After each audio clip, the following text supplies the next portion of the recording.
All right. What's up, everybody? Thanks for joining us for another edition of our Members Spotlight. Excited to get started today. We're joined by Mike. How do you say your last name, Mike? This is terrible. Winans? Winans, yeah. Yep. Yeah, Mike Winans at Harvard men's basketball and Riley Maye at Harcum. Yep. What's up, guys? How are you? Doing well. Can't complain. Good. Doing well. Good. Okay, well, we're going to go ahead and get started with Mike here. Riley, we'll see you in a few minutes. Sounds good. So, Mike, tell us, so you're at Harvard now. How long have you been there? Yeah, so this is my fourth year with the team. So Okay. It started back in 2017 when we moved out here from Chicago, and been a great ride ever since. So. Awesome. So tell us a little bit about your background, maybe like where you're from originally, how you got into basketball and ultimately coaching. Sure. So I'm from Mount Prospect, Illinois, which is a northwest suburb of Chicago, kind of close to the O'Hare Airport for people that fly in and out of there. And so I grew up, played basketball my whole life. I went to a Division III school called North Central College in Naperville, Illinois, where I played 4 years there. I was lucky enough to be a captain my senior year, and we ended up actually winning our conference for the first time in 20 years, which was a really cool experience. And that's a great conference too, the CCIW, really great D3 conference. And those guys do an awesome job there. But had a great time. My wife now is actually my girlfriend back when I was a senior in college. And I had to start working. So I started working for a printing company in Chicago. I actually worked there for I think 6 years until we moved out here. And I just decided to finally go for it. And lucky enough to earn a kind of a tryout with the staff, and luckily things worked out. So it's been great. Yeah, that's awesome. Okay, before we dive into it, we ask everybody this for the scouting report. You mentioned your playing career. Give us a scouting report on you, Mike. I could shoot it a little bit, but I was kind of like a 2-3.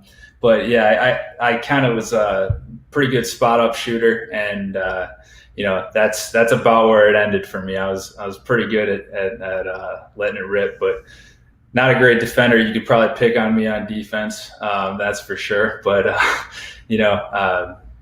definitely hunted my shot, that's for sure. Where do you rank on the Harvard staff in terms of your jump shot? Ooh, that's a good question. I like to think that, we have one guy, Coach Guarinoni, that played at Nevada. When he gets it going, he's pretty darn lethal. But, I like to, we go at it sometimes and I do okay. But I'd say I'm, either 2 or 3 on the staff. So, can we break the news now, make it official? Mike Winans is a better shooter than Tommy Amakur? Oh, no. You know what? He could do whatever he wants on the court, man. He's unbelievable. So, but he only lets it come out at certain times. So he lets it hide, and then he'll whip a pass at you out of nowhere. And you're like, oh, wow. So you forget he could play, right? Yeah, exactly. Yeah. All right. So, Mike, did you know you always wanted to get into coaching even when you were playing, or did that happen, while you were working at the print shop or? When I was working, it was really just like keeping the end in mind. My wife was in medical school, and I couldn't really afford to go after my quote unquote dreams at the time, but it was always, I always wanted to get, it back into basketball ever since it ended for me after my senior year in 2011. It's a long road back, but it couldn't have worked out better, and it's a dream, really. So yes, it's definitely something I always wanted to do, just couldn't do it for a few years. So, and how did you get the opportunity at Harvard? Did you go straight from the print shop to Harvard, essentially? So I was working remotely. My company is in Chicago. So when we moved out here to Boston, I was just kind of reaching out. I applied for jobs at New Balance and Bose and a bunch of different places, but really what I did most of my time was I was emailing the Harvard staff, and I was just trying to see if I could come over and just volunteer my time. And luckily they allowed me to come over and just started doing small things. And Coach Guarinoni was the one that actually invited me to lunch. And the first thing that he told me is that, and it's stuck with me till today, it's that trust is earned in drops and lost in buckets. So it's really just like there's no task that's too small. There's no job that's, too small for you. Just do the best that you can at what we give you, and hopefully things will work out. And, luckily here we are. So it's been a great ride. Yeah, that is a great quote. What is it? Trust is earned in drops and lost in buckets. That's really good. Yep. So very true.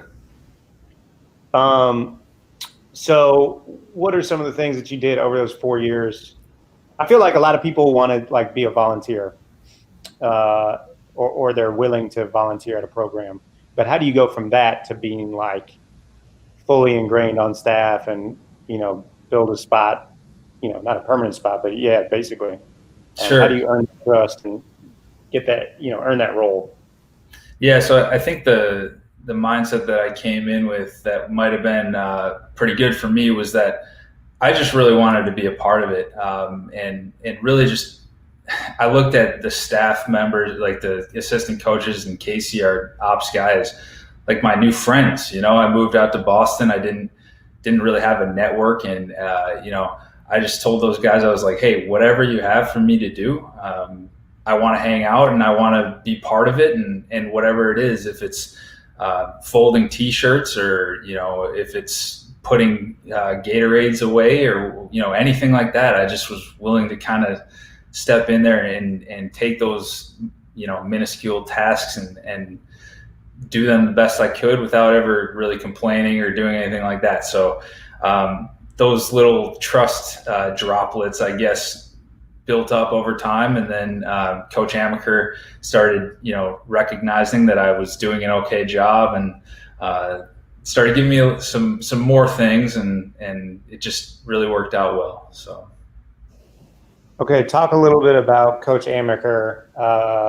Not too many people have had the sustained success or the amount of sustained success that he's had over his career. What is it that kind of makes him unique and sets him apart? He's amazing. He's the best boss in the world, and he's so into what we do, in every area of our team. Everything's bigger than basketball, and the guys that come and play at Harvard, it's really like, you're setting yourself up to do some incredible things. Like we always focus on making things. We really focus on what we do on the court, but off the court is just as special, and we really do a good job of, Coach puts our guys in positions to have just an unbelievable experience. And really what I've taken away most is that, we do a great job with our sport, but Coach, he really helps our guys get set up for life and, with these great life experiences. And he's always looking out for us and for our guys. And it's just, he's the best, as simply put, I guess. So. All right, great. We're joined here by Mike Winans, Harvard men's basketball video coordinator. And Mike, I noticed also, just looking on your Twitter feed, you seem to be into the financial world a little bit. Is that a hobby of yours? Are you a day trader? I'm curious because I'm terrible. I wish I knew more about that world, but I don't. So I'm genuinely curious there. That's a new hobby for me. I don't consider myself a day trader. I don't really have the money to be a day trader. But I like to study it. I like to kind of watch what's going on. And, with the COVID-19 and everything, the world's just changing every day. And, you get your news and you figure out, what's going on with the money world and everything. And it's just interesting. So I'm definitely trying to dive in and follow it a little bit more. I love watching CNBC. I love watching Jim Cramer and everything like that. So it's just kind of an escape from, my normal daily life. It's just nice to get into that. For sure. What else have you done, especially during this, coronavirus period to, have you found other new hobbies, or have you been digging into, film or what? Yeah, so we do sometimes we're able to do some breakdowns where I'll jump on a call with one or two of our assistants, and they'll kind of, I get to sit at every practice, and I'm in every meeting and everything like that. But it's nice to go over things that we do in depth. So like yesterday, Coach Stotsky and I went over some of our defensive tactics, kind of in depth for like an hour and a half. And it's all stuff that I knew and all stuff that, secondhand at this point, but it's just nice to refresh yourself and go over that and, just keep it fresh, keep it sharp. But aside from that, it's really, I'm playing as much golf as I can right now. I love going out there and getting out of the apartment and getting some fresh air, and trying to hit them straight. But, that's really it. Happy that the golf courses are open, but looking forward to the world getting a little more back to normal, I guess. So, how's your golf game? Are you pretty good?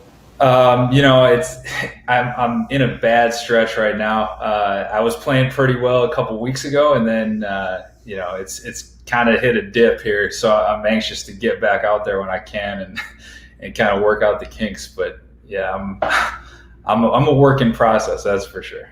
Nice. I love it. Well, hey, we had a viewer question come in, so I'm going to flash it across the screen here. This one's from Brent Daniels.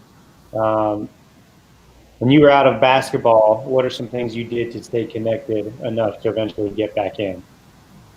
Thanks, Brent. Sure. Brent, one of our most active members, for chiming in on Facebook Live. So, yeah, anybody who's watching any of the live streams, feel free to drop questions or comments in the chat. But yeah, go ahead, Mike.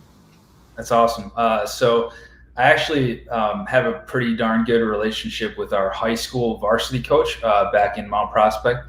So he offered to me the opportunity to coach our feeder program, which is essentially 6th, 7th, and 8th graders that are going to go to Prospect High School eventually. We have what's called a feeder program. I'm sure a lot of high schools have the same thing. But yeah, it was a great opportunity. I was a head coach for the first time, and I was running practices and running some stuff, and it was just a lot of fun. So I did that for 2 years, and that really, I had the itch before to get into, basketball coaching, get back into basketball, but it really was just like, that really put me over the edge. I was so happy that, I had that experience, and it just solidified what I wanted to do, hopefully with, my life path here. So, Mike, what are your ultimate career goals? I mean, obviously, maybe I shouldn't assume, but most people want to be a head coach at some point. Do you care what level? Do you want to get on the court? And obviously, you're with one of the best in the business with Coach Amakur at Harvard, so I'm sure you're not in any rush to move. But do you want to stay at that level? Do you want to stay with Coach Amakur as long as you can? And I get there's only so much you can say there. And then, or are you anxious to get on the floor and get on the road recruiting? Kind of talk to us a little bit about your ultimate goals in the business. Sure. So right now, some of the tips that I've gotten from the guys on our staff are just be a sponge, learn as much as you can about how Division I basketball works, and how not only how we work on the floor, but how our operations work and how things like that work. So I feel like I'm still in the point where I have a lot of learning to do. And I think my position that I have right now is a great spot to get in there and kind of get my hands in a bunch of different areas with the basketball side of it, and then also the operations side of it. And, I love both of those sides. I would love to eventually, in maybe a few years, be able to get back on the court, or get on the court, and help in practices, as an assistant coach in some capacity. That's definitely a high goal, a distant goal of mine for sure. But Coach Eskildson, he is the one that told me, he said, just focus on doing the absolute best at your position that you have, and the rest will take care of itself. So just be the absolute best video coordinator that you can be, and whatever that means. If it's I got to make sure the food's ordered on time, or the shoes are order is placed, or whatever it means. Just do the absolute best at what I can do and what's within my job description, and the rest is going to take care of itself. So that's kind of what I've been living by for the last 4 years. Just keep trying to get better, do the best I can for the guys on my staff, because they work really hard, and whatever I can do to make their lives easier or better, give us the best chance to win, and whatever small percentage that is, I'm gonna do it. So that's kind of how I feel about the outlook here. Is I'm in an unbelievable spot. I'm learning from some of the best minds in the game, and Coach Amakur, who's just the absolute best. And I'm lucky, and that's really a summary of just kind of who I feel like I am in basketball. Is very fortunate. I am very grateful. I'm very grateful for the opportunity. For sure, and very wise words. Great advice from Brian Stewart, one of our legacy members, one of the Rising Coaches OGs. So definitely. All right, we're going to be in Riley. I think Riley had one more question for you, Mike, before we let you go. Sure. Yeah. What kind of things have you been watching or studying, basketball-wise during quarantine? So you know what? I'm rewatching all of our games from the last 3 years that I was on staff. So I have access to all that stuff, and I just am going back and watching and seeing what I coded back 3 years ago, and seeing if now do I see other things? Do I see it the same way? Are there things that we were doing 3 years ago that we're doing the same now, or maybe doing them differently? And so I watch a lot of us for sure, because I just want to see where's my personal growth or improvement, as just what am I seeing. And then two, obviously now that the NBA is back, I'm kind of diving into watching all of those games that I can, and that's just been an unbelievable icing on the cake, I guess, for us that have been dying to watch some sports. So the NBA for sure. Yes, thank God the NBA is back. Yeah, the WNBA. Yes. All right, Mike. Well, great job. We appreciate you sharing your story with us and getting to know a little bit more about you. So, great job, Mike, and we'll be excited to follow along with your career. Thanks for having me. It was great. Absolutely. All right, we're going to shift over here to Riley Maye. Riley, how are you, man? I'm good. I can't complain. How are you? I'm doing good. Running a little hectic this morning, like we talked about before. I had my little guy Oliver running all over the place, but we've got him under control. Nice.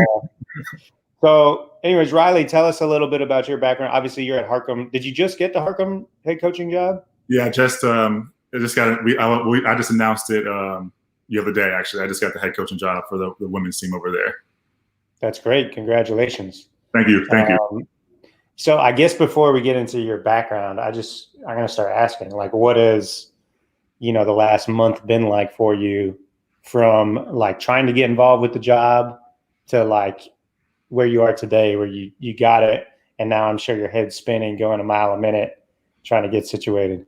Yeah. So basically, our head coach told me first that she was planning to leave. She runs a big time training business outside of Philadelphia, so she wanted to focus more so on that. And she has an AU team as well, so she wanted to focus more so on that.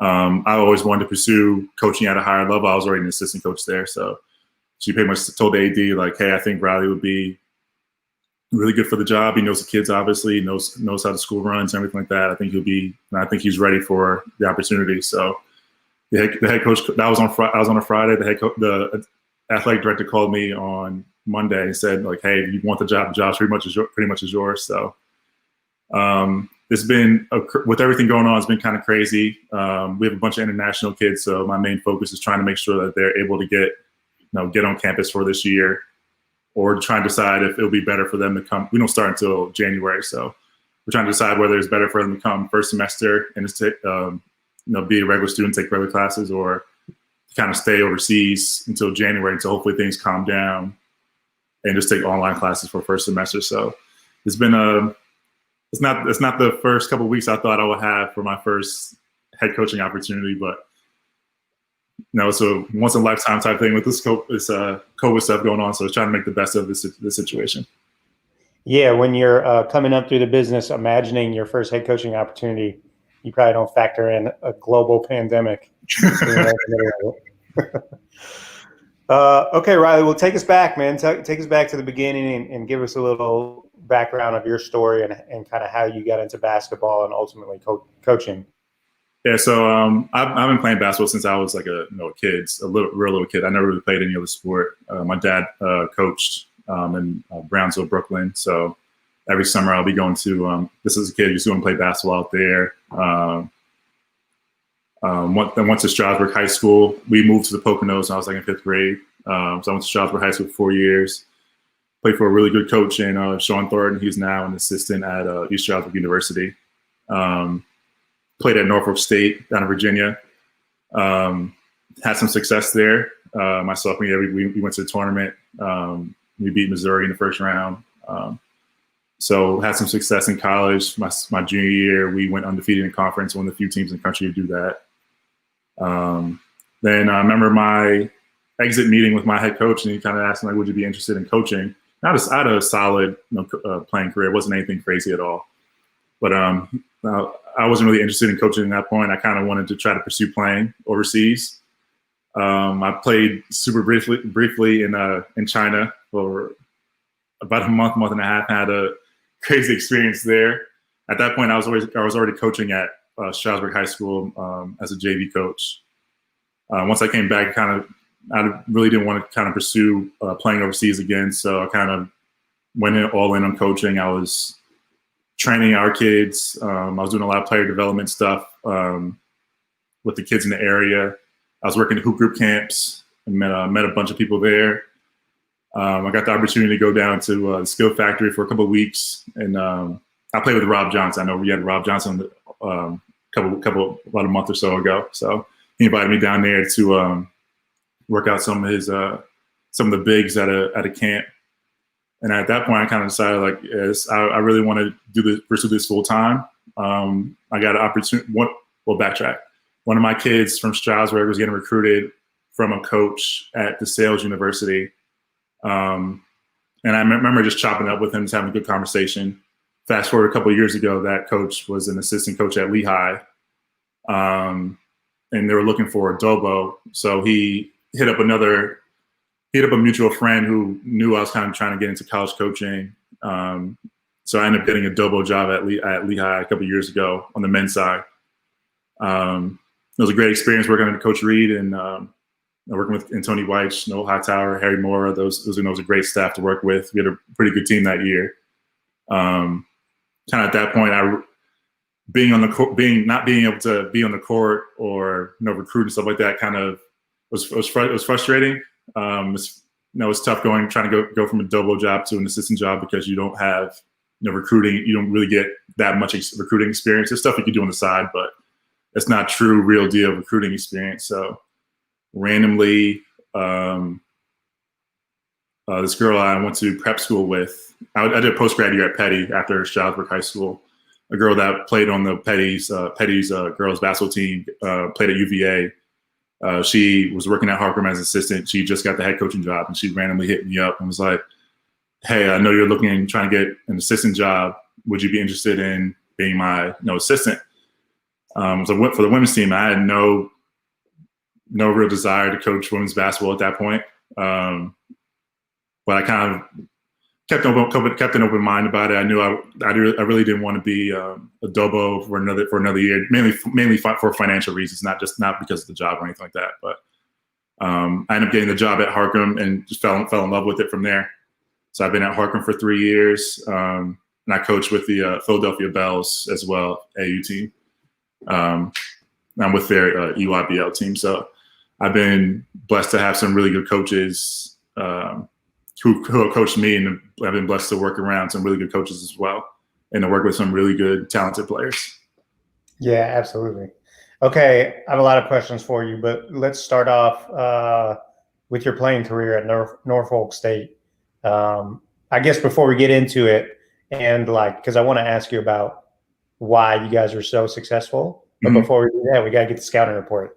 So, what position and what are we trying to take away from you if we're getting ready to see you guys? I was a 5 all throughout high school. I always had a pretty good touch. So when I was in college, I played primarily the 4. I was more of a stretch 4. If any of our 5s got in foul trouble, I'm 6'8", so we had 7-footers. Kyle Quinn is 6'10". So if any of them got in foul trouble, I'll play a little bit. I'll play a couple minutes at the 5, but I was mainly a stretch 4, pick and pop big, athletic, and then athletic would finish around the rim and stuff like that. Okay, gotcha. And obviously, you mentioned Kyle Quinn. You guys had a lot of talent. Yeah. But a lot of teams have talent, and they don't go on the type of runs that you guys went on. So what was it about your program that made you guys so successful? Obviously, Coach Evans, shout out to him, did a great job and in leading that program. And you mentioned Rob Johnson, who now is doing great things with the Skills Factory. But what was it about your culture? Honestly, I think it was a lot of it was just chemistry. My freshman year, we weren't that good, record wise. I think coming from Petty, we just won a state championship. So I'd won a championship my senior year of high school. So I kind of have gotten used to winning, and didn't realize that it's really hard to win college games. So my freshman year, we lost 10 or 11 games in a row. Just going through non-conference season. It was brutal. But we always had a really good bond. That team was super talented. There was a bunch of pros in that team, but I think as the team matured, we got more comfortable being around each other. Chemistry, grew. We had a bunch of transfers who weren't eligible my freshman year that were eligible my sophomore year, so that definitely helped. Then our sophomore year, Kyle O'Quinn became a bona fide, NBA player. I remember our first game of the year, we played Marquette, got blown out by 35 points. We played them 2 games later in the Virgin Islands in the Paradise Jam, and made a shot to win the game. So we had a really good team that year. Coaching staff pushed us hard. I remember conditioning being crazy. It was all about being the most mentally tough team. So a lot of credit goes to them. I remember after we had just won the Maye championship, we're watching the Selection Sunday show with the school and everything like that. And on the board it says Missouri. I remember Coach Jones saying I got the scout. We're gonna win it. We're gonna win this game. So we had a ton. Coaching staff put a ton of confidence in us. They let us play our game. And they let us rock out. I remember watching that game. I didn't play in that Missouri game. I remember watching the game. I was like, the first couple of minutes. You've been hearing about Missouri all year. Frank Haith had done a great job. They had a couple of NBA players in that team. But I was watching the game. The first couple of minutes of the game, I was like, we have a good shot. We have a good shot here. We matched up really well with them. Kyle played out of his mind. We had another guard, Pendarvis Williams, played really well that game. All of our upperclassmen played really well. So it kind of everything came together at the right time. But it was all we all went through, the ringer that very first year. So I think all those bonding experiences and coaches just having us just making practice really tough, having conditioning being super tough, all the experiences together kind of it pushed our chemistry to another level, and going with that and our talent already, it helped us be successful, especially that 2012 year. I love it. That's awesome. What a great experience. And I can't move on without mentioning, I can't believe I forgot to mention him. Harold Rayford was on that staff as well, right? Legend, one of our guys, and we love Coach Rayford. He's doing big things now at Tennessee Prep as well. So it's crazy. Anytime you see a really successful team like that, you usually do see people go on from that team to have a lot of success in other areas. And clearly that's the case with your Norfolk team. So that's pretty cool. Awesome experience to be a part of that, I'm sure. Definitely. talk to us about the transition to the women's game. I know you kind of talked about how it happened, which says a lot about you because people don't just randomly call you and offer you a job. Yeah. You obviously made an impression on your head coach. So you said you went in with an open mind. It was never your intentions to coach women's basketball. Mm-hmm. So what was that like, first experience doing it like? So I'll have to backtrack to my high school and prep school days. So my high school girls basketball team, all throughout my 4 years of high school, they just weren't that good. So I kind of didn't have a great impression of girls basketball in general. That changed immediately when I went to prep school. Like Petty was I want to say they won like the ESPN Rise National Championship when I was there. And they used to play pickup with us all the time, and the girls would be just as good as the guys. So just being around that and seeing what really good girls basketball, looked like, that kind of helped me out a lot. I wanted to go. My first conversation with Lexi Gerson was kind of like, how good is the team? How good is the team going to be? Like, are we going to be able to win? I really want to go in a situation that we can have success and stuff like that. They just had a kid go to Richmond. They had won JUCO districts the year before. So Harcum women's basketball has had a ton of success, before I even got there. So once I got in there, it was an easy transition. Me as a coach, I kind of like I don't like looking at the guys' game now. I don't miss like the athleticism and anything, or like the dunking, all that stuff like that. I kind of like the really focusing on footwork and the tactical stuff, tactical part of the game. So to me, that's 100% girls basketball, women's basketball. So for me, it was an easy transition just because of the things that I enjoy watching in the game anyway. In my first year, we were good. All of our kids got full ride scholarships. We were ranked in the country for a couple of weeks. We had beaten a top 10 team in the country that year. So we had a lot of success my first year coaching there. So ever since then, I loved it. Yeah, that's great. And women's basketball has better rules. They just do. The quarter system is way better. Agreed. You can advance the ball, right? Yep. When is men's basketball going to wake up and just I don't know, just adopt those rules? They're better. Yeah. What are we doing? There's a lot more gamesmanship in women's basketball than men's basketball. Just like you said, like the rules and stuff like that. Being able to advance the ball. That's a big time rule at the end of the game. All right, so you got your own program now. You got to have all kinds of side out. I mean, that's a huge part of the game when you can advance the ball is having good side out of bounds plays, right? Yeah, that's one nice thing about quarantine. I've had a ton of time to watch all these coaches put on clinics and stuff like that from what type of plays they run in different situations. So that's some good game winners in your back pocket. I have a couple. Okay, good. What's been the biggest thing on your mind since taking over as a head coach there at Harcum, which is a big time job, by the way? I don't know that we've been. Yeah. One of the better programs in that region. Yeah. The first meeting I had with the kids is like, hey, I want you guys to almost look at this situation Harcum is a beautiful school. It's very easy for the kids to kind of get comfortable just being there. But I want our kids to recognize, no, treat it almost like a last chance you type situation.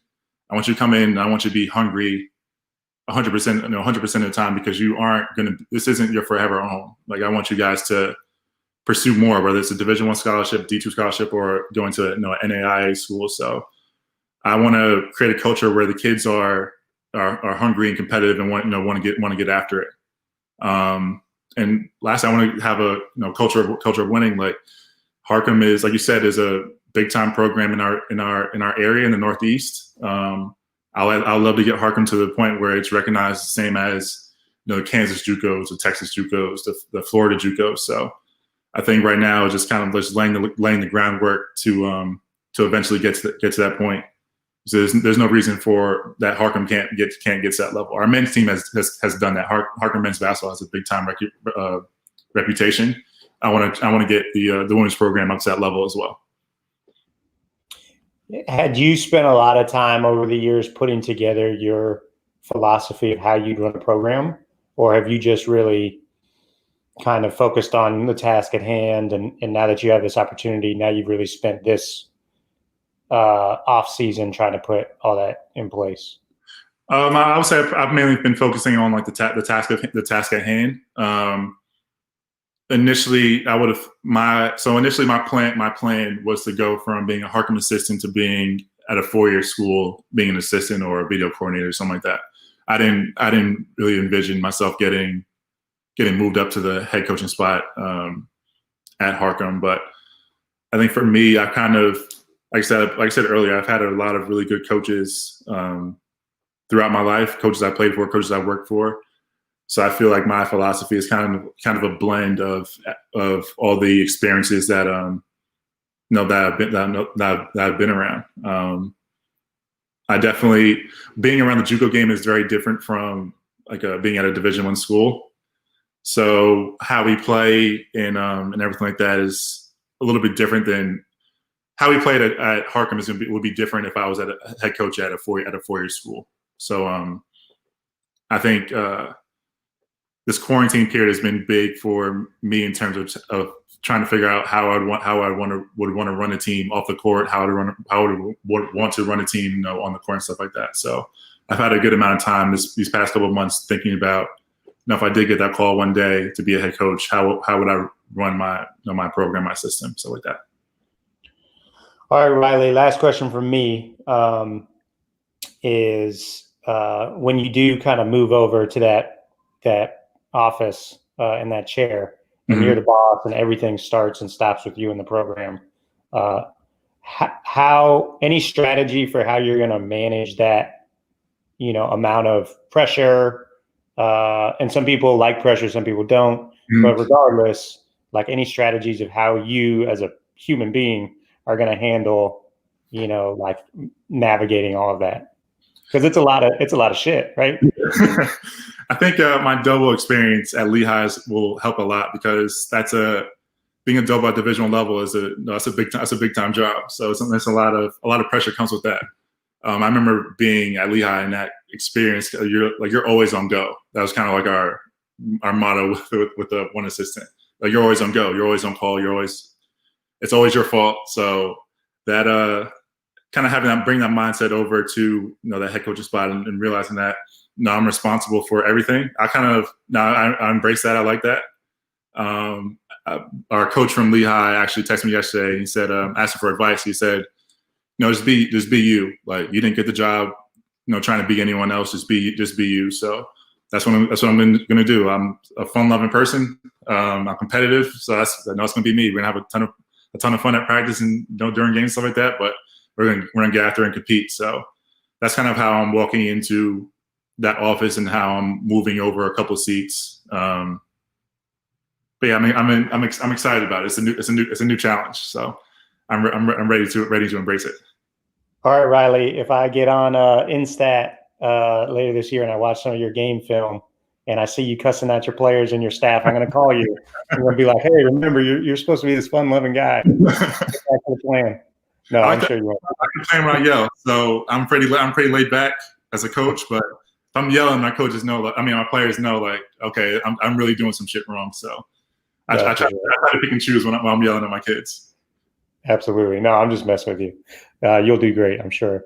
Okay, we're going to open it up for questions. I'm going to bring Mike back in. Hello again, Mike. Hey. Go ahead and ask. It looked like you had a question in the chat here for Riley. Yeah, I just wanted to see, as a head coach, like, are there teams or specific players at any level that you watch to take things from, or like who are some of your favorite teams and players to like watch and learn from, kind of at any level, NBA, WNBA, college, whatever? NBA wise, I'm a Spurs fan, so I love watching just because of how they play. I love watching the Spurs play, especially that last year they won a championship and watching them kind of destroy the Heat. I it was a clinic. So just watching how they space and move, that's a team I'll always go back and watch. Nice. Player wise, Kobe is always always one of them. I love his series detail. Just watching how he breaks down film with different players, and just going back and watching his footwork in certain situations and stuff like that. I think it's it's textbook. So, WNBA wise, I love watching Brianna Stewart. She played for the AU program that I coach with now. So she'll always be one of those players I always watch. Diane Taurasi. Last year, our team watched a lot of Oregon. Our best player this coming year is point guard / she's a combo guard who comes with a lot of ball screens. So we watched a lot of Sabrina Ionescu clips. And just watching her compete, like there was a clip of her the other day. She got a tough bucket, sprinting back and got a crazy steal on the other end and made a play on the other end. I sent that clip to our team. I was like, these are the type of plays that help you get scholarships. So those are kind of the things that I watch, things that I enjoy watching, to learn and see like how people get after and stuff like that. Awesome. Thanks. I love it. Well, Riley, great job. Mike, great job to you as well. We appreciate you guys jumping on and spending some time with us today. Sounds good. Thank you for having me. Thanks for having me.